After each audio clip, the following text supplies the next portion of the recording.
casa do Senhor com vocês aqui. Agradeço ao pastor Jerônimo, amigo, pela confiança e honra, o evangelista Josias, pelo convite. Amamos esta igreja pelo tempo que congregamos aqui, faz parte da nossa história, da minha vida, um grande valor para mim. Eu agradeço a honra e o carinho. Eu e minha esposa somos alvo aqui sempre, desde quando a gente veio para cá. Então a gente tem uma gratidão enorme. Deus abençoe o pastor Jerônimo, sua família, o ministério todo. Temos grande amor e carinho por todos vocês. Amém? Aproveitando que vocês estão em pé, vamos ler aí João, capítulo 8, o Evangelho. João, capítulo 8. O verso de número 12. João 8 e o verso 12. Glória a Jesus. Quem achou, diz glória a Deus. Glória a Deus. Quem não achou, diz escola bíblica. Aleluia. Glória a Jesus. Agora a gente vai mencionar um pouco mais, nós vamos ler de início este versículo. Falou-lhes, pois, Jesus outra vez, dizendo: Eu sou a luz do mundo. Quem me segue não andará em trevas, mas terá a luz da vida. Eu sou a luz do mundo. Quem me segue não andará em trevas, mas terá a luz da vida. Ao se sentar, diga: Espírito Santo, fala comigo essa noite. Aleluia, louvado seja o nosso Deus. Bom é estar na presença do Senhor, na casa de Deus. Aleluia, maravilhoso. Os irmãos já me conhecem e sabem também que eu sou por natureza meio devagar, certo? Então eu sou assim, vou meio devagar, meio lento, por natureza. Depois que a gente deixou de ser menino, fica um pouco mais ainda assim, né?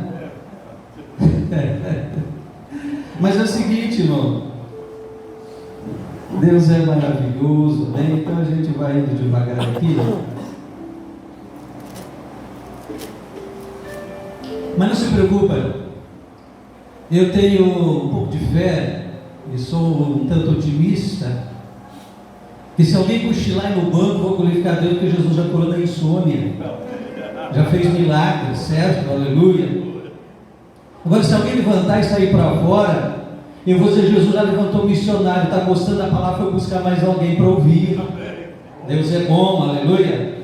Mas se tiver algum grupinho conversando, eu vou me juntar a você, porque Jesus disse: se eu tiver 2 ou 3 em meu nome, ali eu estou no meio dele. Eu quero estar nesse grupo. Glória a Jesus, porque Deus é bom. Agora, se ouvir alguém trabalhando, andando e fazendo alguma coisa, Jesus já levantou marcas aí, bem que não deixa o serviço por metade, mas faz a obra completa. Aleluia. Está entendendo? Mas se enxergar alguém parado, com os olhos vidrados, que nem se move, é Maria, que não perde nada do que Jesus tem para dizer. Escolheu a melhor parte. Glória a Jesus. Você pode glorificar o nome do Senhor Jesus Cristo. Mas se ver alguém em pé empunhando uma espada, é Josué, amém? Que é guerreiro, que olha para o desconhecido e diz assim: você é dos nossos ou você é contra nós? E está pronto para a batalha. Aleluia. Você é um missionário do Senhor, da glória a Jesus, está certo? Glória a Jesus Cristo. Mas pastor, se eu ver alguém entrando com um saco de dinheiro, é Barnabé que vendeu a herança e trouxe a oferta missionária. Aleluia. É verdade, irmão. Deus é maravilhoso. Mas se eu ver alguém prostrado diante do altar, balbuciando palavras que não dá para entender, é Ana que derramou o coração diante do altar do Senhor. Aleluia. Que Deus faça uma obra maravilhosa entre nós esta noite. Você pode dar glória a Deus? Deus colocou em nosso coração uma palavra tão conhecida de todos, né? Esse versículo que acabamos de ler. Jesus estava confrontando, ou sendo confrontado pelos principais líderes da época, Interessante é que o povo era receptivo, mas as lideranças perseguiam e rejeitavam. Não é diferente ali. E naquele dia, então, sendo confrontado, Jesus usa essa expressão marcante que nós lemos, quando ele disse: eu sou a luz. Eu sou a luz. E aquele que me segue não anda em trevas. Ora, a luz está falando de revelação. Então, em certas palavras, Jesus estava dizendo: eu vim trazer revelações.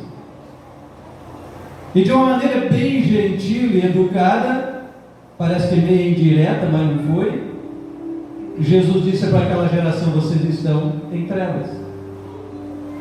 Por quê? Porque Jesus disse: eu sou a luz, e quem me segue não está em trevas. Mas eles não seguiam Jesus, então Jesus está dizendo: vocês permanecem nas trevas. Tanto que mais adiante Jesus disse: vocês vão perecer nos vossos pecados, porque não aceitavam a Jesus. Então, quando Jesus se coloca dessa maneira, ele está dizendo para aquela geração: vocês estão em trevas.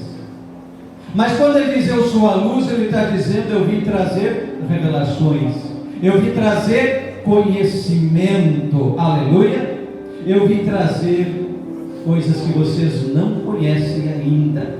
Esta era, vamos dizer, a missão de Jesus, que já estamos falando de missão.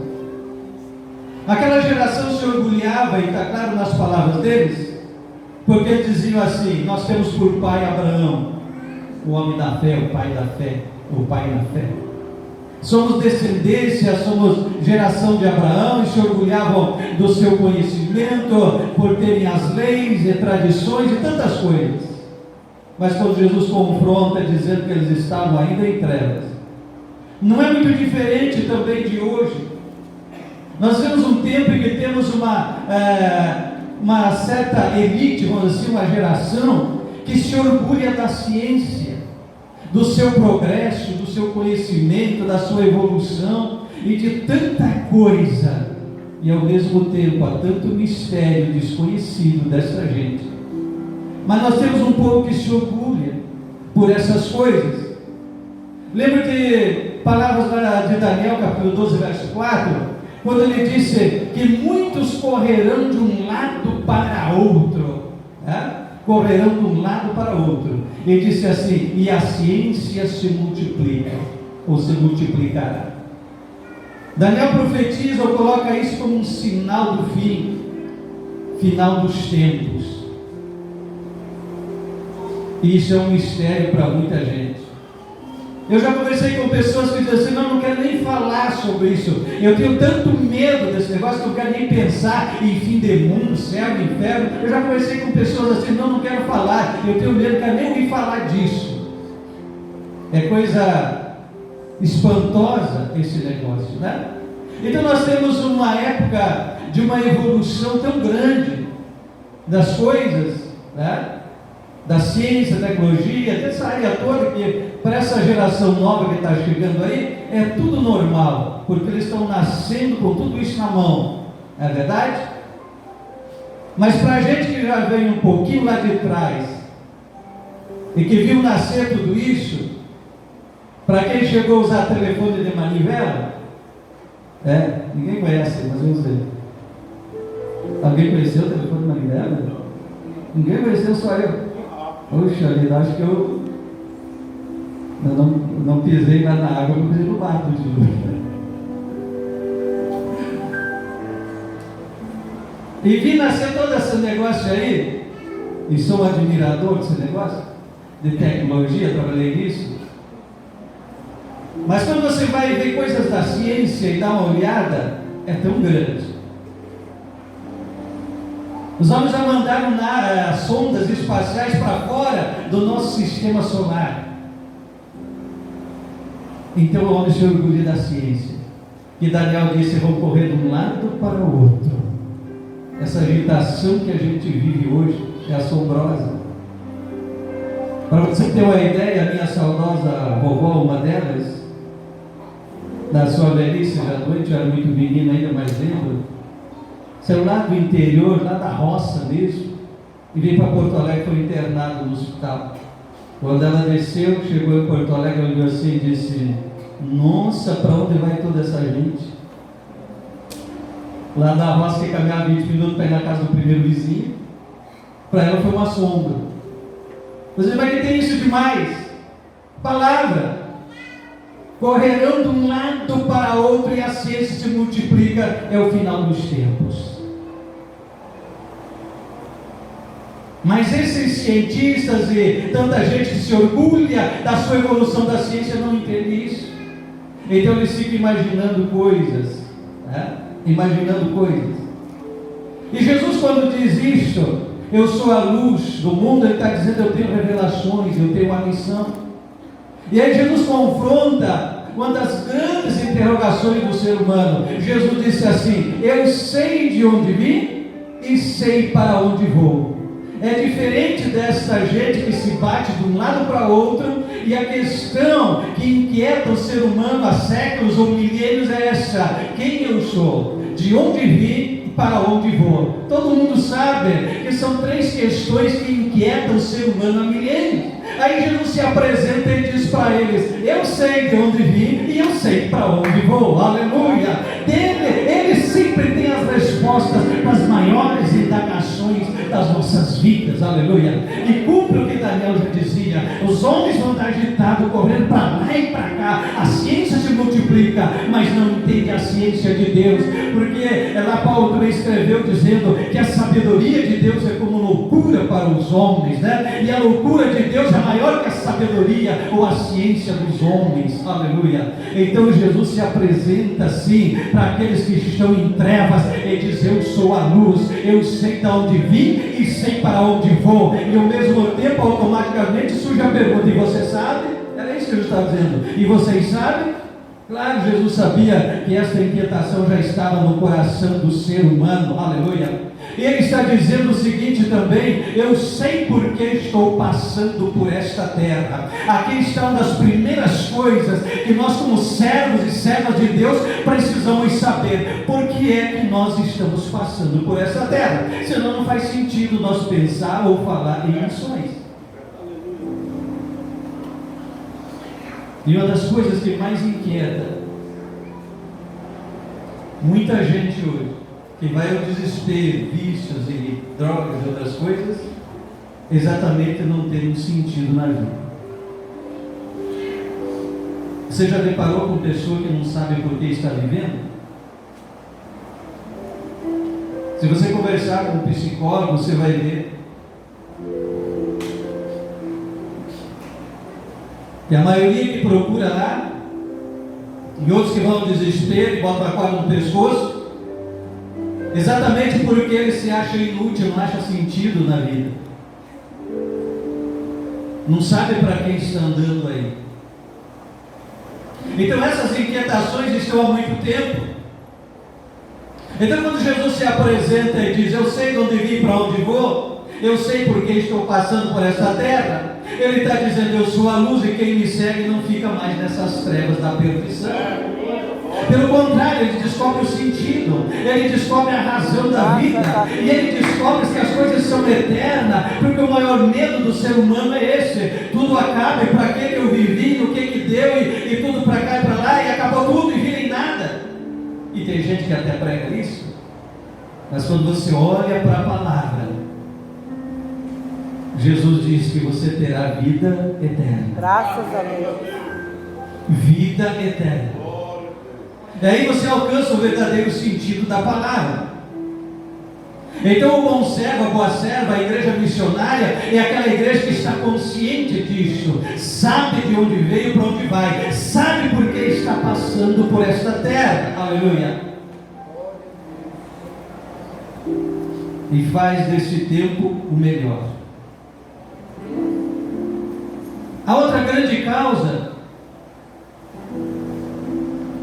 que todos nós, como servos de Deus, precisamos aprender com Cristo,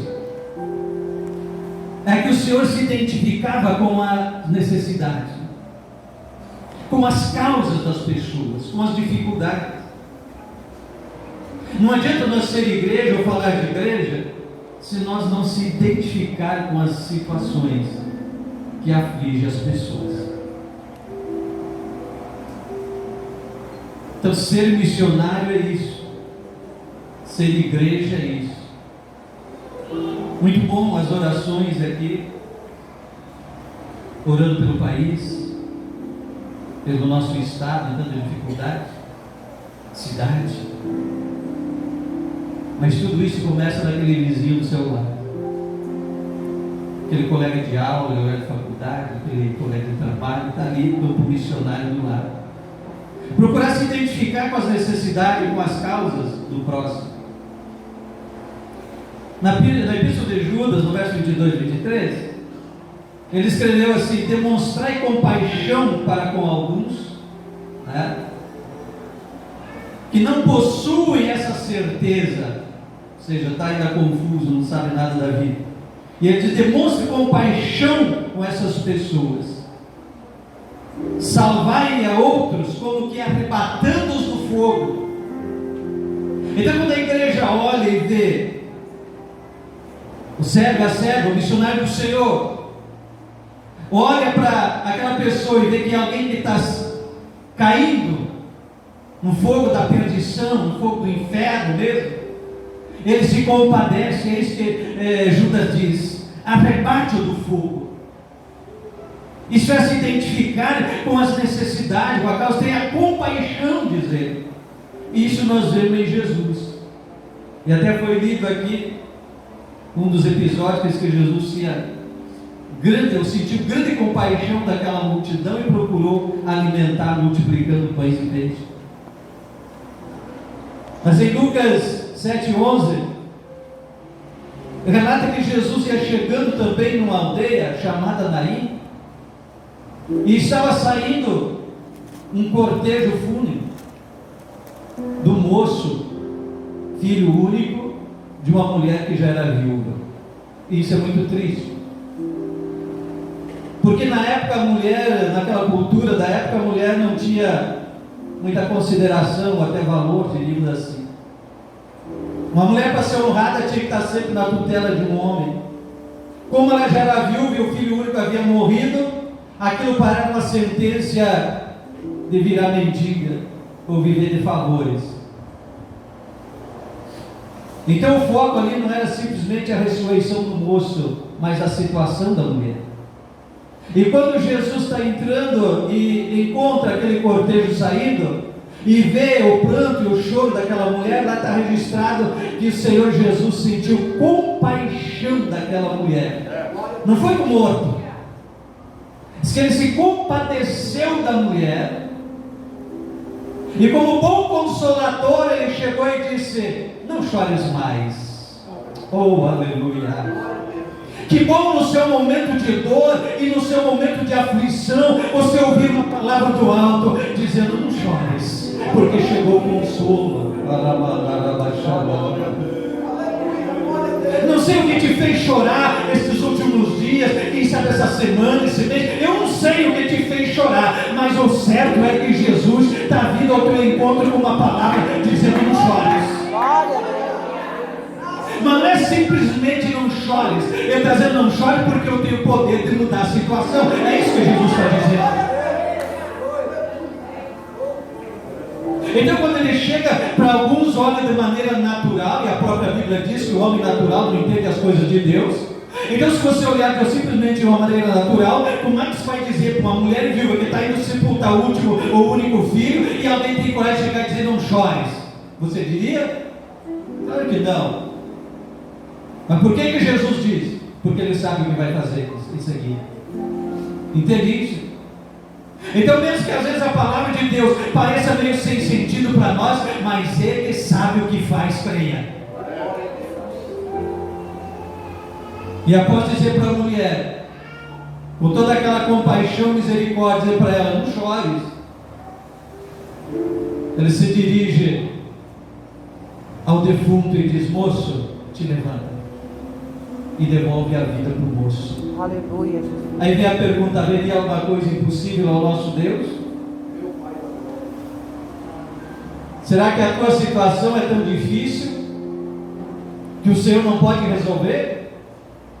Não há nada difícil a Ele, nem nada impossível. Ele se identifica com as necessidades. E naquele diálogo de Jesus com os fariseus, quando ele diz essa expressão que estamos falando desde o começo, que ele se apresenta como luz, aquele povo duvidoso que estava confrontando e fazendo interrogações, quando nós colocamos uma interrogação, tem os dois lados da história. Quando você tem uma dúvida, uma interrogação, e você busca esclarecimento e busca a verdade, isso é bom. Agora, quando você tem um questionamento simplesmente para tentar reprovar, aí é outra coisa. E essa era a situação daquelas pessoas. Eles estavam questionando Jesus não para querer conhecer a verdade que Jesus pregava, mas tentar desacreditar, desmoralizar e reprovar Jesus. Era o que aqueles fariseus estavam fazendo. Aí disseram para ele: o teu testemunho não é verdade. Mas Jesus disse: não, meu testemunho é verdadeiro. E aí Jesus diz assim: por quê? Porque o Pai testemunha comigo, o Pai confirma. Glória a Deus. Aleluia. O Espírito testifica. E uma das coisas lindas que eu acho é o último versículo do livro de Marcos, do Evangelho, que diz assim que os primeiros apóstolos lá saíram pregando a palavra. E aí está registrado assim: e o Senhor cooperava com ele, confirmando com os sinais que se seguiam. Então eles receberam de Jesus a missão, porque Jesus realizou a sua obra e retornou ao céu, e deixou os primeiros apóstolos, deixou a igreja com a missão de dar continuidade. Por isso nós precisamos ter essas características de Jesus em nós, e abraçar o mandamento dele e seguir. Hoje Jesus é a luz, mas Jesus está na igreja. Ele não está mais em corpo físico na terra. O corpo físico de Cristo na terra hoje é a igreja, eu e você. Então nós podemos dizer que aquela luz está em nós. Que luz do conhecimento, da revelação das coisas do Espírito, das coisas celestiais.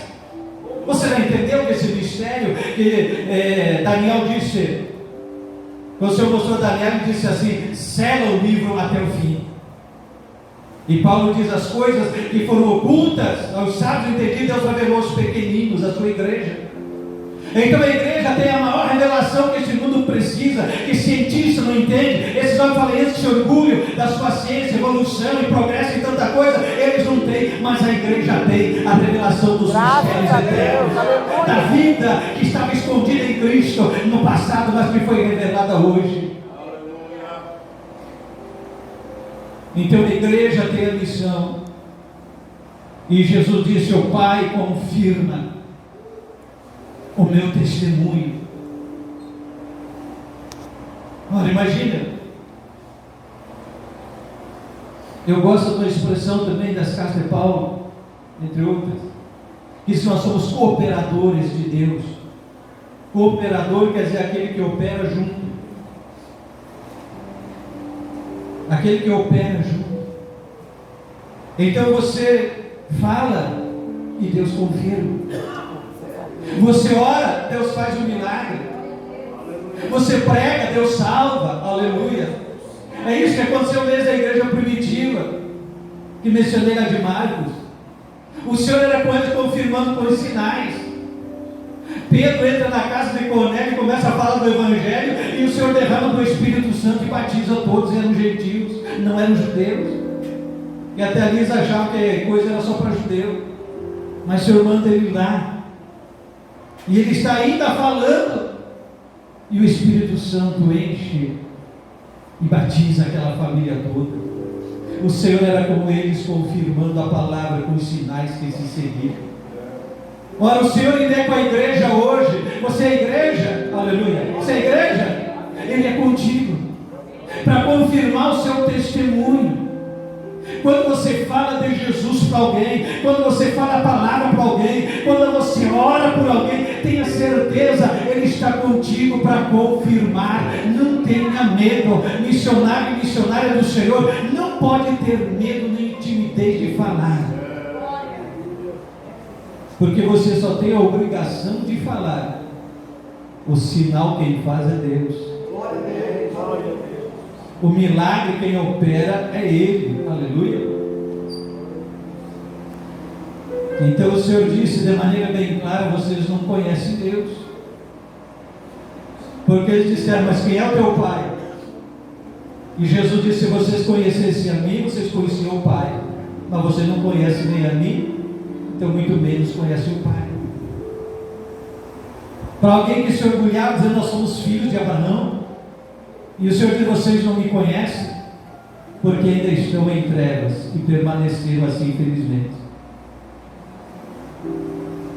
Temos muitas lições nesse trecho. Podemos entender no verso 23, que ele disse: eu vim do alto, e eu vim com uma missão. Podemos interpretar isso nas palavras do Senhor. Então ele estava consciente que a missão dele vinha do alto, vinha do Pai. Isso ensina para nós, igreja do Senhor, independente de ser obreiro, ser presbítero, evangelista, pastor, ou de ser membro, ou auxiliar, independente disso. Como igreja, nós temos que estar consciente que nós recebemos uma missão que vem do alto. Não é uma missão dada por homens, não é uma missão da ciência humana, de coisas humanas ou terrenas, mas é algo muito maior e sublime. Veio do céu a nossa missão. Isso é um privilégio, ser cooperador de Deus, ter uma missão recebida do alto. A outra missão aqui é que o Senhor Jesus disse assim: o que eu ouvi, isso eu falo. Para nós pregadores é uma grande missão. Para você que quer evangelizar, ser missionário e missionário é uma grande missão. Você precisa primeiro ouvir dele. Aleluia. Você precisa primeiro ouvir dele. E a primeira maneira que Deus fala com a gente é pela palavra. Ele fala por visão, por revelação, de diversas maneiras. Você pode ouvir aí dentro de você a voz do Espírito. É um mistério que não tem como explicar. Quando o Espírito Santo fala na alma da gente, no Espírito da gente, tem muitas maneiras, mas a primeira maneira é pela palavra. Então você está aberto à palavra, ler a palavra, estudar a palavra, ouvir a palavra, porque é aí que Deus começa a falar contigo. Depois vai vindo as outras experiências, mas é por aí.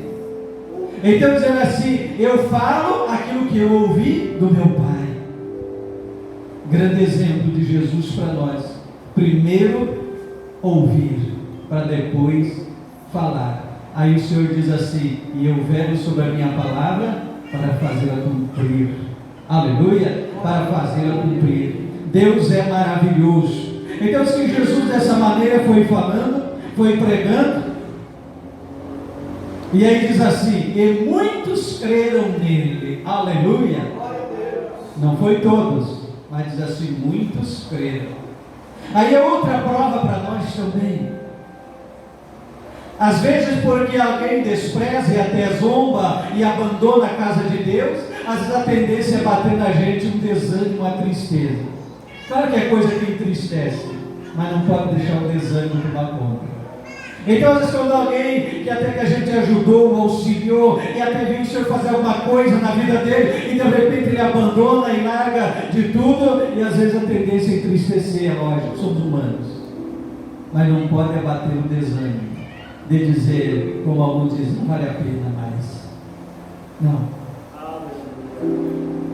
Nós vamos olhar para o outro lado. Muitos creram. nele. Aleluia. Graças a Deus. Assistindo aquele debate, aquele confronto que Jesus teve com aqueles líderes que o rejeitaram, mas aqueles que estavam ali ouvindo e assistindo aquele debate todo, diz assim: muitos creram nele. Graças Aleluia. a Deus. Isso cumpre uma palavra que o próprio Jesus Cristo diz. Outra coisa difícil de nós entender até aceitar, mas Jesus disse assim: eu vim trazer espada, e de agora em diante dentro de uma casa estarão divididos. Poxa, isso é estranho para a gente, porque a gente prega união, né?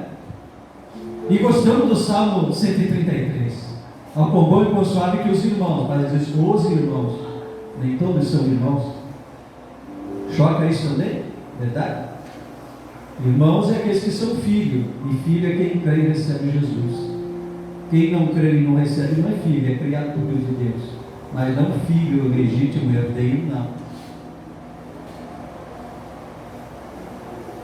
Então é necessário crer. Ele diz que então muitos creram nele. E isso é que nos empolga e nos deve animar para continuar, e não desanimar porque alguns desistiram, mas nos animar com aqueles que creem e com aqueles que entendem, porque alcançaram a mesma revelação. Então o verdadeiro discípulo é aquele que permanece na palavra. Jesus disse aí: se permanecer na minha palavra, verdadeiramente sereis meus discípulos. E para concluir o versículo 32 que ele disse: e conhecereis a verdade, e a verdade vos libertará. Quanta verdade tem nesses versículos aí? Quantas verdades? Se permanecer na minha palavra, verdadeiramente serei meu discípulo. E sendo meus discípulos, vocês vão conhecer a verdade. E conhecendo a verdade, é esse conhecimento da verdade que liberta, que vos libertará. Aleluia. Grande é a missão do Mestre, e grande é a missão da igreja hoje. Aleluia. De continuar levando esta verdade. Pode ser uma verdade que não atrai multidões, pode ser uma verdade que gera divisão, como Jesus disse. Vai estar mãe contra filho, pai contra filho, sogra contra nora, nora contra sogra. Por quê? Porque um vai crer, o outro vai rejeitar, então vai haver uma divisão. Parece que às vezes hoje a maior preocupação é em reunir uma multidão e não em pregar a salvação. Diz: mas sereis meus discípulos se guardar a minha palavra. Então essa verdade liberta. Aleluia, Jesus. Essa verdade liberta dos conceitos errados, das cadeias erradas, das heresias, do engano, das trevas, da escuridão, e te traz a luz da vida. Oh, glória a Deus. A luz de Deus, a luz do conhecimento, a luz da eternidade. Eu sou a luz.